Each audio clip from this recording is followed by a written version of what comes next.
Boa tarde. Boa tarde. Queria estar começando com uma oração com vocês. Vamos orar? Vamos orar. Pai do céu, muito obrigado, Pai, por este dia, por essa oportunidade, Pai. Por cada um aqui presente.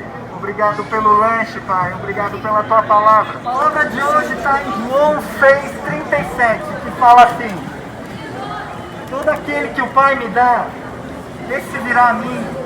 E o que vem a mim, de maneira nenhuma o lançarei fora. Essa promessa nos diz que todo aquele que vai a Jesus Cristo, de maneira nenhuma ele o lançará fora.